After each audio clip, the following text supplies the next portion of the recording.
Merci de nous choisir pour vous informer. Les titres. Les Congolais peuvent jouir de nouveau de l'outil Internet. La connexion a été rétablie dans la soirée de mardi 23 janvier, 2 jours après les marches du CLC pour réclamer l'application totale de l'accord de la Saint-Sylvestre 2016. Des pertes énormes ont été enregistrées de part et d'autre. L'Association des consommateurs du Congo exige donc réparation. Recherchons le pouvoir pour le développement intégral du peuple dans la paix, la justice et la vérité. C'est l'essentiel du message du cardinal Laurent Mosengo Passigna aux Congolais. Un message adressé 2 jours après la marche des laïcs catholiques ayant occasionné 2 morts d'après la police nationale congolaise. Laurent Mosengo Passigna exhorte les chrétiens catholiques à ne pas céder à la violence mais à rester inébranlables dans la foi. L'actualité en dehors de nos frontières, attaque du siège de l'ONG britannique Save the Children en Afghanistan ce mercredi 24 janvier 2018 dans l'avant-midi. Bilan, 2 morts et 14 blessés. L'un des assaillants a été trouvé mort et le deuxième a été abattu par les forces de sécurité. Le nombre total de terroristes en uniforme militaire reste inconnu jusque-là. Enfin, la connexion Internet est rétablie en République démocratique du Congo dans la soirée de ce mardi 23 janvier 2018, soit 2 jours après les marches du comité laïque de coordination de l'Église catholique. Les SMS et les messageries sur les réseaux sociaux ont repris aussi. Pour rappel, les autorités congolaises avaient instruit les opérateurs cellulaires de couper l'accès à Internet dans la nuit de samedi 20 à dimanche 21 janvier, à la veille des marches contre le maintien au pouvoir du président Joseph Kabila Kabange. Il est lieu de noter que cette coupure d'Internet a occasionné des pertes énormes, non seulement dans les sociétés de télécommunications, mais aussi auprès des consommateurs. D'où l'Association des consommateurs du Congo exige réparation. Entre-temps, la coupure répétée de la connexion Internet par le gouvernement congolais à l'annonce de chaque manifestation anti-pouvoir inquiète. Certains observateurs avertis voient déjà un découragement pour les potentiels investisseurs en RDC car toutes les entreprises modernes actuelles utilisent constamment l'outil Internet. Le cardinal Laurent Mosengo, archevêque de Kinshasa, a lancé un appel le mardi 23 janvier 2018 pour l'amour du prochain afin de consolider la nation congolaise. Le prélat catholique a fait cette adresse 2 jours après les manifestations organisées par le comité laïque de coordination CLC. Manifestations qui ont coûté la vie à 2 personnes selon le bilan présenté par la police nationale congolaise et une dizaine de morts selon le CLC et l'ONU. Dans son message, le cardinal Mosengo a conseillé de chercher en toutes circonstances le pouvoir pour le développement intégral du peuple dans la paix, la justice et la vérité. Ce qui, selon lui, va faire régner la force de la loi et non la loi de la force. En outre, l'archevêque de Kinshasa a invité l'ensemble du peuple congolais à s'incliner devant la mémoire de leurs frères et sœurs tombés lors de la manifestation du 21 janvier 2018, constituant martyrs de la Saint-Sylvestre. Ainsi d'autres, il a salué leur bravoure et les a recommandés à Dieu, Père de miséricorde, pour leur salut éternel. Aux fidèles catholiques, le cardinal Mosengo a adressé l'exhortation de rester inébranlables dans la foi en agissant toujours dans l'amour du prochain sans céder à la violence. Des affrontements entre des factions des Maïmaï qui foifoient depuis le samedi 20 janvier 2018 à Rokaraba dans la localité de Makongorano en territoire de Walikale dans les Nord Kivu. Les deux factions des rivales des miliciens se battent pour le partage des biens et produits vivriers collectés à la barrière du marché hebdomadaire de Rokaraba. Le bilan provisoire de ces affrontements fait l'état de 2 blessés graves. Selon les acteurs de la société civile de Walikale, ces affrontements ont paralysé les activités du marché et occasionné le développement massif des habitants vers d'autres villages. Les acteurs de la société civile demandent à l'armée de se déployer dans cette zone qui connaît l'activisme des miliciens. Ils exigent également que les responsables de ces violences répondent de leurs actes devant la justice.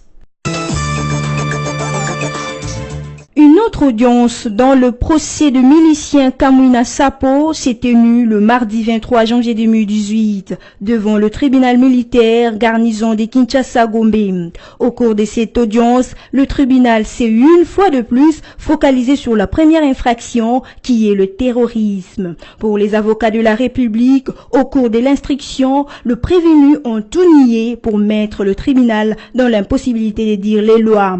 Pour la partie civile, ces comportements est une stratégie montée, mais qui est son lendemain, vu que le tribunal avait déjà pris position en considérant le procès-verbaux recueillis depuis l'ouverture du procès.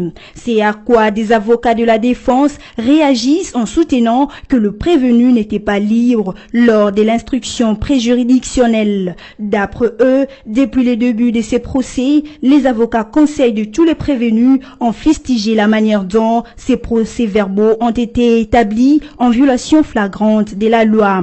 Donc, les prévenus ont subi des tortures morales et physiques.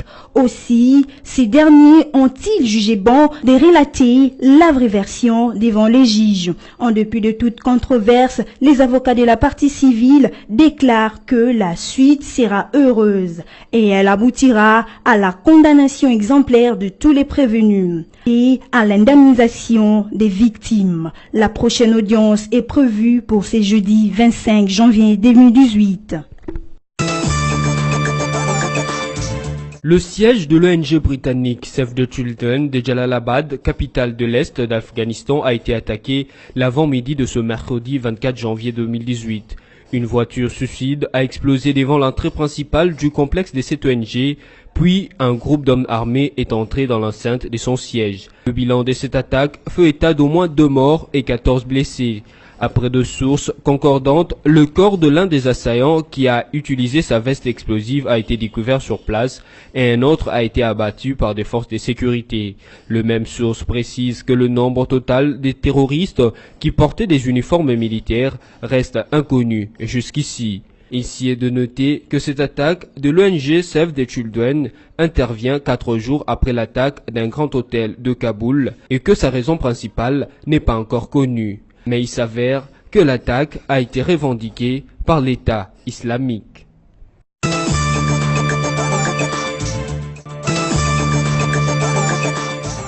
Fin de ce journal télévisé, le rappel de l'essentiel des titres. Les Congolais peuvent jouir de nouveau de l'outil Internet. La connexion a été rétablie dans la soirée de mardi 23 janvier, 2 jours après les marches du CLC pour réclamer l'application totale de l'accord de la Saint-Sylvestre 2016. Des pertes énormes ont été enregistrées de part et d'autre. L'Association des consommateurs du Congo exige donc réparation. Recherchons le pouvoir pour le développement intégral du peuple dans la paix, la justice et la vérité. C'est l'essentiel du message du cardinal Laurent Mosengo Passina aux Congolais. Un message adressé 2 jours après la marche des laïcs catholiques et ont occasionné 2 morts d'après la police nationale congolaise. Laurent Mosengo Passina exhorte les chrétiens catholiques à ne pas céder à la violence mais à rester inébranlables dans la foi. L'actualité en dehors de nos frontières, attaque du siège de l'ONG britannique Save the Children en Afghanistan ce mercredi 24 janvier 2018 dans l'avant-midi. Bilan, 2 morts et 14 blessés. L'un des assaillants a été trouvé mort et le deuxième a été abattu par les forces de sécurité. Le nombre total de terroristes en uniforme militaire reste inconnu jusque-là. Merci de votre attention. À notre rendez-vous d'actualité, c'est pour bientôt.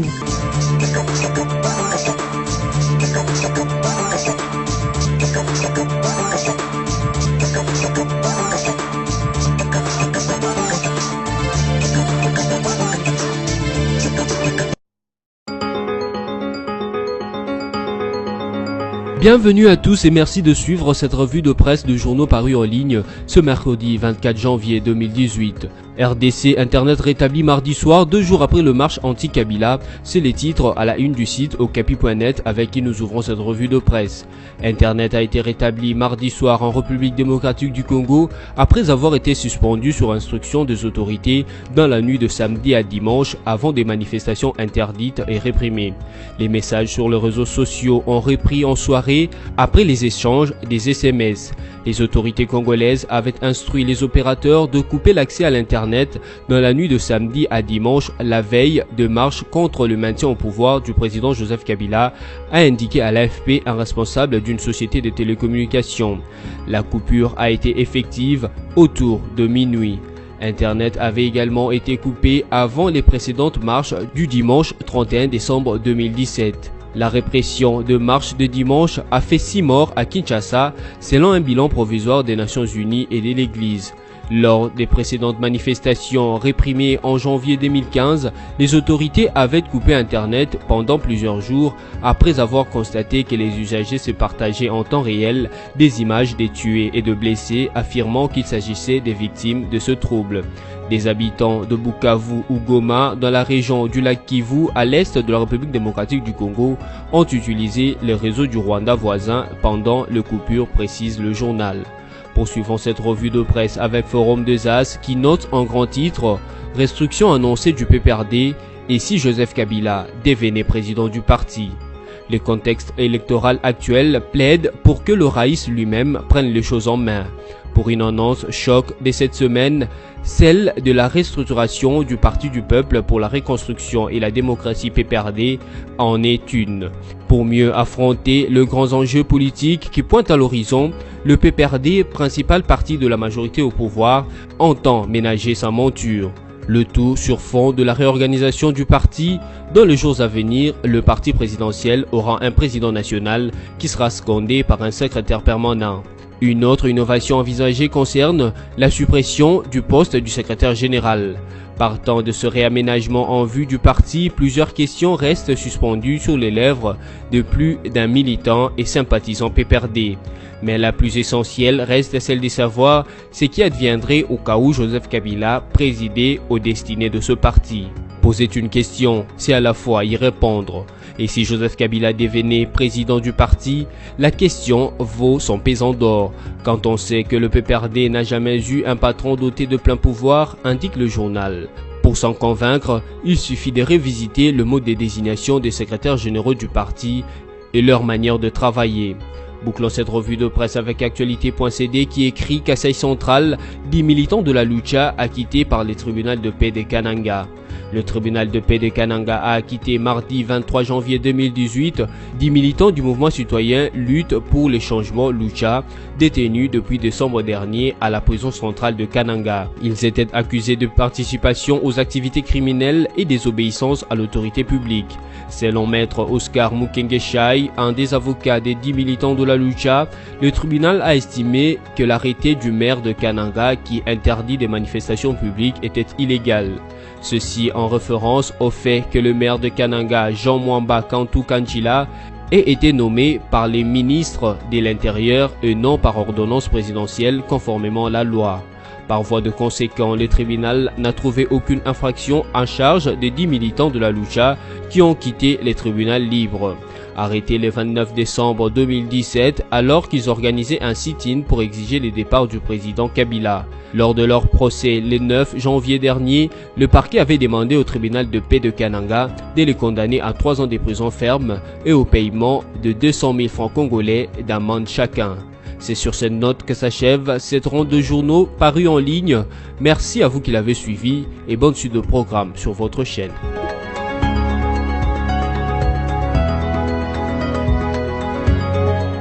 Congo Panorama, votre magazine d'actualité est de nouveau dans les bacs avec sa 26e édition, la première de l'année 2018. Découvrez la diversité de ses rubriques telles que la coopération avec la bipartite RDC Afrique du Sud à Kinshasa ou la tripartite de Brazzaville sur la paix et les élections.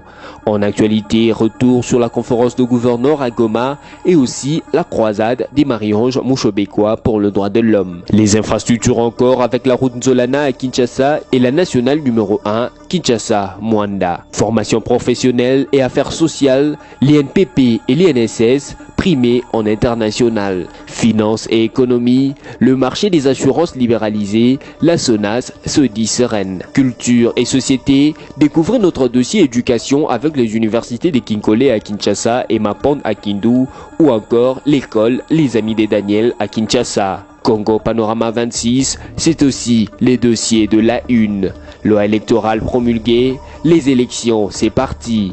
Le dossier retrace aussi le parcours du combattant de la CENI et revient sur la révisitation de l'année 2017 par Corneille Nangaa. Retour également sur la nouvelle publication de Jean-Pierre Kambila, Joseph Kabila, essai sur une idéologie du progrès. Enfin, l'éditorial choc de Yvon Ramazani, il a gagné son pari. Il, c'est Joseph Kabila.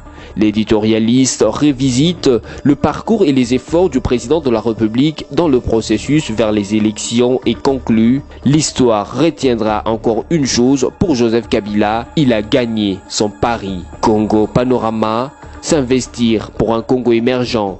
Congo Panorama, toute l'actualité à votre portée.